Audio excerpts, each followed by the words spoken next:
जैसा कि हमने पिछले पार्ट में देखा कि टेंजो को पता चल गया था कि लक्ष्या के ऊपर हमला करने वाली और कोई नहीं लूना है। और अगर आपने अभी तक पिछले सभी पार्ट नहीं देखे हैं तो प्लेलिस्ट की लिंक डिस्क्रिप्शन में दे रखी है। और आगे बढ़ने से पहले एक बार लाइक सब्सक्राइब कर दो। और अब प्रिंसेस भी टेंजो के साथ जाने वाली है, क्योंकि उसे पता करना है कि लूना ने उसके ऊपर हमला क्यों किया और टेंजो और उस लड़की के बीच में क्या रिश्ता है। पर कैप्टन ओवन इस बात के लिए राजी नहीं था, पर वो टेलीपोर्टेशन मैजिक का यूज कर सीधा टेंजो के घर ही पहुंच जाते हैं। टेंजो लक्ष्या को सब कुछ समझाता है, पर लक्ष्या तो टेंजो का मैजिक देख के हैरान थी। लक्ष्या को गुस्सा आ रहा था क्योंकि उसका मैजिक एक हायर लेवल मैजिक है जो यहाँ के लोगों ने सिर्फ किस्से कहानियों में सुना है। अगर सबको पता चल गया कि टेंजो इतना हाई लेवल मैजिक यूज कर सकता है तो सब लोग उसे इंसानियत के लिए खतरा समझने लगेंगे, इसलिए वो उसे सबके सामने ऐसा मैजिक यूज करने से मना करती है। और लक्ष्या ये भी जानती है कि लूना सोने की एक्टिंग कर रही है और टेंजो भी ये बात जानता है, पर वो बता नहीं रहा। अब लक्ष्या चाहती है कि लूना अपने बारे में सब कुछ सच बताए, पर लूना चाहती है कि उसे मारकर ये बात यहीं खत्म कर दी जाए। पर टेंजो भी सच जानना चाहता है। लूना बता दिया कि वो एक अनाथ लड़की है और उसने अपना बचपन कचरा खा के और चोरी करके बिताया है, लेकिन एक दिन उसकी जिंदगी में वो आया जिसने उसे पढ़ाया लिखाया और हत्या करना सिखाया। बाद में उन्होंने डार्क ग्रुप ज्वाइन किया जो हर तरह का बुरा काम करते हैं। लूना ने कई लोगों को मारा और वो उनके भी हेड हंटर के नाम से फेमस हो चुकी थी। लक्ष्या और नाइट दोनों ही हेड हंटर के बारे में जानते थे और कुछ दिन पहले ही लूना को लक्ष्या को मारने की सुपारी मिली है जिसमें वो फेल हो चुकी है। इसका मतलब अब राजमहल के लोग तो उसे मारेंगे ही और साथ के साथ डार्क ग्रुप पे उसे नहीं छोड़ेगा। लूना टेंजो को उसकी परवाह करने से मना कर रही थी। ये बात सुनकर टेंजो गुस्सा हो जाता है, क्योंकि उन्होंने जो पल साथ बिताए थे भले ही वो कम हो पर उसके लिए वो पल उतने ही कीमती है और आज भी वो उसके लिए उसकी दोस्त है। लेकिन इन बातों का कोई मतलब नहीं है, क्योंकि उसके हिसाब से तो उसकी मौत तय है। लेकिन लक्ष्या को तो उसे मौत की सजा देने का कोई मूड नहीं था, पर ऐसा भी नहीं है कि वो उसे सजा नहीं देगी। वो चाहती है कि लूना उसकी रक्षक बने, क्योंकि टेंजो और उसके अलावा कोई नहीं जानता कि वो हमला लूना ने किया था और प्रिंसेस के खास होने पर तुम्हारी जान को कोई खतरा भी नहीं होगा। लूना को उसकी बात पर विश्वास नहीं हो रहा था। तब लक्ष्या को उस पर गुस्सा आ जाता है। लूना कहती है कि वो एक हथियारी है जिसके हाथ खून से रंगे हैं, उसे नहीं लगता कि वो इस सम्मान के लायक है। लक्ष्या उसका हाथ पकड़ के उसके मुलायम हाथों की तारीफ करने लगती है। लूना बताने वाली थी कि ये सब टेंजो के बात उसकी वजह से है, पर वो बीच में ही रुक जाती है। और अब तो लक्ष्या को और भी ज्यादा गुस्सा आ जाता है और वो उसे ऑर्डर देने लगती है कि तुम मुझसे हार चुकी हो इसलिए तुम मेरी गुलाम हो। और इस बार तो लूना भी डर जाती है। और यहाँ दूसरी तरफ प्रिंसेस के सोल्जर मुसीबत में फंसे हुए हैं, इसलिए वो प्रिंसेस को बचाने नहीं आ पाएंगे।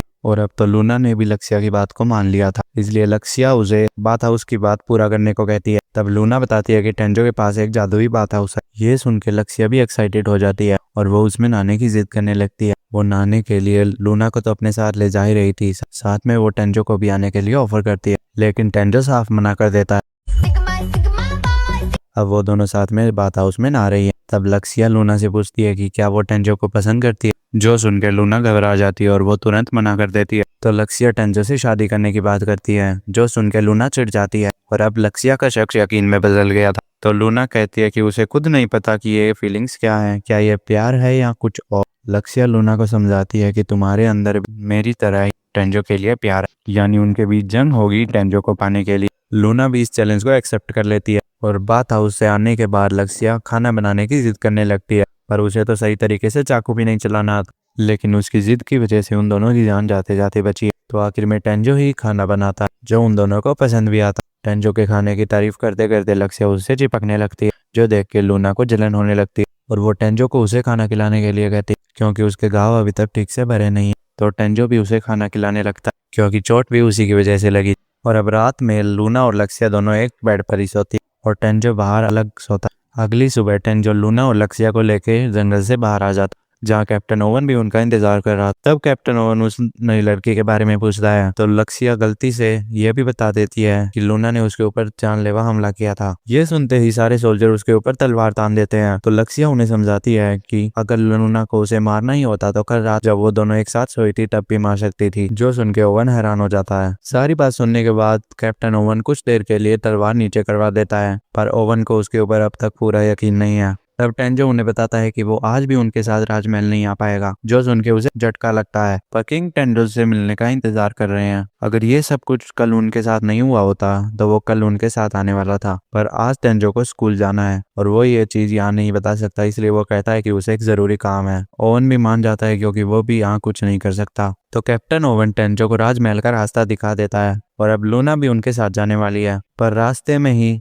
वो घोड़ा गाड़ी रुकवा कर भाग के टेंजो की तरफ आती है और उसे किस करती है। टेंजो ने जो कुछ भी उसके लिए किया है वो उसे थैंक कहना चाहती है और वो जंग का ऐलान कर देती है। ये देख के लक्ष्या भी घोड़ा रोक कर टेंजो को पप्पी देना चाहती है। ओवन लक्ष्या की बात अनसुनी कर देता है। उनके जाने के बाद टेंजो नदी में नहाने के लिए आता है और वो नहाते नहाते लूना की उसी बात के बारे में सोच रहा था कि वो किस जंग के बारे में बात कर रही थी। तभी टेंजो नोटिस करता है कि उनके साथ एक पिग भी नहा रहा है और गेम सेटिंग से पता चलता है कि वो उसका एक नया पेट है। पिग भी अब तक इस बात से अनजान था, पर पता लगने के बाद भी उसे कोई फर्क नहीं पड़ता और हमें अप्राइजल स्किल्स की वजह से पता लगता है कि ये पिग बहुत ताकतवर है और ये रिकवरी मैजिक भी यूज कर सकता है। टेंजो उसे अकात्सुकी नाम देता है और वो इन चीजों में इतना मग्न हो चुका था कि वो भूल जाता है कि उसे स्कूल भी जाना है और जैसे तैसे वो स्कूल पहुंच जाता है। और क्लास में हमें पता चलता है कि बहुत जल्द स्कूल में क्लास कंपटीशन होने वाला है और अगर उनकी क्लास अच्छा परफॉर्म करती है तो समादा मैडम को फिर से बोनस मिलेगा। इसलिए वो उन्हें मेहनत करने के लिए कहती है और आज उन्हें सबसे पहले बॉल कंपटीशन के लिए ट्रेन करने वाले हैं, जिसके लिए वो सारे बच्चों को 2 टीम में डिवाइड कर देते हैं। और टेंजो अपनी टीम का गोलकीपर है क्योंकि उसे अभी तक इस गेम के रूल के बारे में नहीं पता। शुरुआत से ही सारा गेम रयू की तरफ झुका हुआ था और रयू की मदद करने के लिए रिन कायदे को उछलने के लिए कहती है, जिसकी वजह से सारे स्टूडेंट मैं और आप डिस्ट्रैक्ट हो जाते हैं। फैन सर्विस की वजह से टेंजो भी खुद को संभाल नहीं पा रहा था, पर रयू की जगह इस मौके का फायदा अकेला उठाता है और गोल करने के लिए वो अपनी स्पेशल किक का यूज करता है। पर टेंजो सबको हैरान करते हुए बॉल को पलक झपकते ही रोक लेता है। रयू टेंजो को अपनी पूरी ताकत से उनकी तरफ बॉल फेंकने को कहता है, लेकिन टेंजो ने तो वहां खड़े खड़े ही गोल कर दिया था।